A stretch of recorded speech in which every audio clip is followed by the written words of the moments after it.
Ndugu zangu wapendwa, maneno ambayo tumetoka kuyakariri hivi punde, ambayo pia tunayasikia katika somo la Injili, ni maneno ambayo yanasemwa na Yohane Mbatizaji. Anayasema kwa kujishusha kabisa, maneno yaliyojaa unyenyekevu katika kumtambulisha Yesu Kristo. Nasema ni maneno ya kujishusha na maneno yaliyojaa unyenyekevu, kwa sababu kipindi Yohane Mbatizaji anatamka maneno haya, tayari Yohane Mbatizaji alikuwa anafahamika na umati wote wa Israeli wote, sio umati.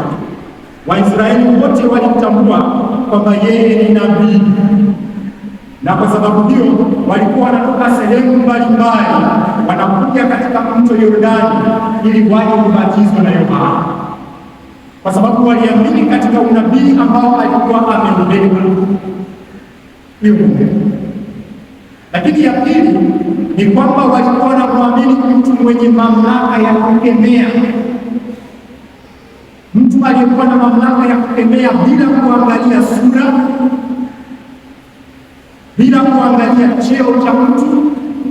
Haijalishi yule anamkemea mtu wa serikali au si wa serikali, haikemea. Ikumbukwe Yohane Mbatizaji ndiye aliyemkemea Herode Agripa, ambaye aliyekuwa mtawala kipindi cha Yesu Kristo. Alikemea kwamba si halali kwa Herode kumwoa mke wa kaka yake Filipo, ambaye alikuwa anaitwa Herodias. Injili ya Luka sura ya 3 aya ya 18 na 19. Yohane Mbatizaji hakuangalia cheo cha Herode, alimkemea. Watu walikuwa wanaona hivyo, sifa yake ilikuwa Israeli yote, mamlaka yake ilijulikana na watu wote, kwamba hakuwa mtu wa upendeleo katika kukemea, katika kufundisha, katika kuelekeza. Aliangalia haki wake akasimama. Yohane Mbatizaji anatufundisha nini?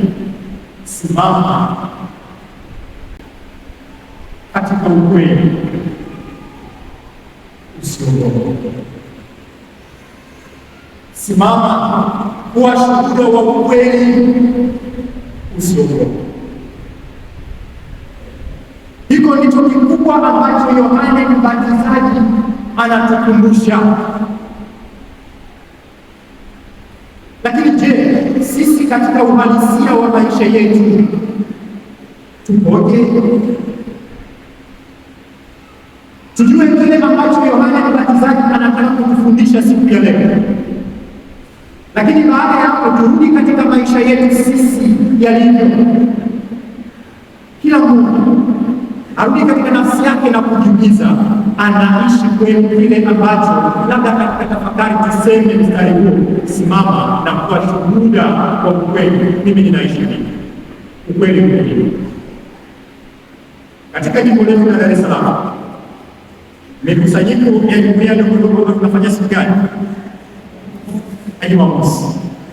Naamini wapo watu katika kusanyiko hili wa mama ambao jana siku ya Jumamosi waliamka mapema tu asubuhi katika vitanda vyao.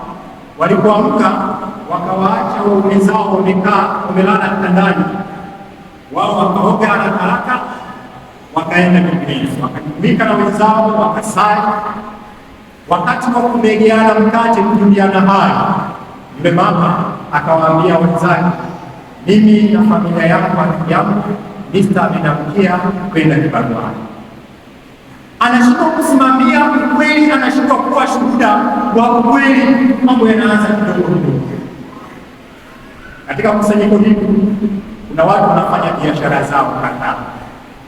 Katika biashara ile mtu ameuza mzigo labda kwa milioni 1 au kwa laki 8 kwa kiasi chochote kile. Baada ya kuuza mzigo huu, anaenda anamfuata yule mteja na kumwambia, sasa na kuandikia risiti ya laki 8. Bahati mbaya, yule mteja na yule mfanyabiashara wote wanaingia katika dhambi ile ile ya kushindwa kusimama na kuwa shuhuda wa ukweli. Tuko watu wanafanya, ingawa tunakusanyika hapa tunafundishwa mambo hayo kila siku, lakini lazima kawaida tunaishi kwa mazoea. Wanasema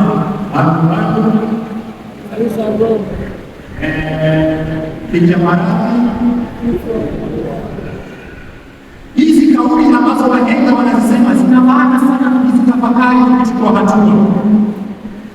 Kuna mtu kila siku amezoea kusema uongo nyumbani, hata yuko katika jumuiya anasema uongo, mambo ya kawaida. Uongo kwa shuhuda wa kweli. Matokeo yake yale mambo ambayo tunayafanya kimazoea, mwisho wake mimi ninakuwa mtu wa bei rahisi ambaye naweza kusukumwa tu hata nikanunuliwa kwa vipande vya fedha. Na ukweli huu unatokea katika maisha yetu. Wiki iliyopita, zinaenda wiki mbili sasa, tuliwaona watu katika vyombo vya habari, katika mitandao ya kijamii wanajifanya kuwa Wakristo wa Katoliki, wamevaa tena barabarani, wanaimba nyimbo za Kikatoliki.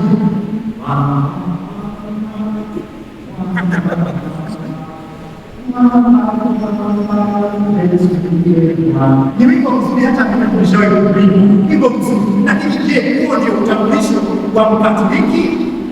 Ni kwa sababu mtu tayari, kwa sababu ya kuchukulia kwa mambo ya msingi, ameshanunuliwa kwa vipande vya fedha.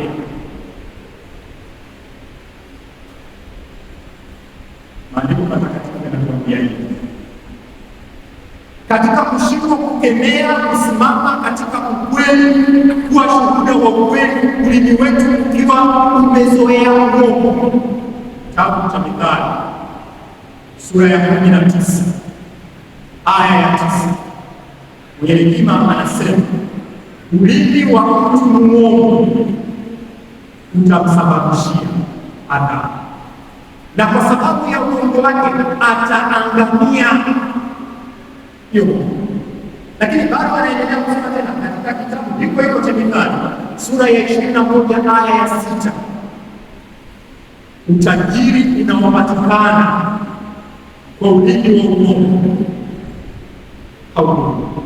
Na kimsingi yule mwenye kupata utajiri kwa namna hiyo anasimama katika mtego wa kaburi na mauti yake mwenyewe. Tuliwaona watu ambao walishindwa kusimama katika ushuhuda wa ukweli, wakajifanya kwamba wao ni Wakatoliki, wakaaibisha, wakafedhehesha kanisa na Wakatoliki wenyewe, wakarudi nyumbani kwao kulala. Watu wanajua haki na ukweli unapaswa kulindwa kwa namna gani. Maandiko matakatifu yanasema nini? Kitabu cha Nabii Isaya sura ya 55 aya ya 11, neno linalotoka katika kinywa changu halitorudi bure. Yule mtu ambaye aliambiwa kwamba kwa uongo wako utaadhibiwa. Watu kutoka wapi sijui, waliwafuata wale waliofanya uhalifu.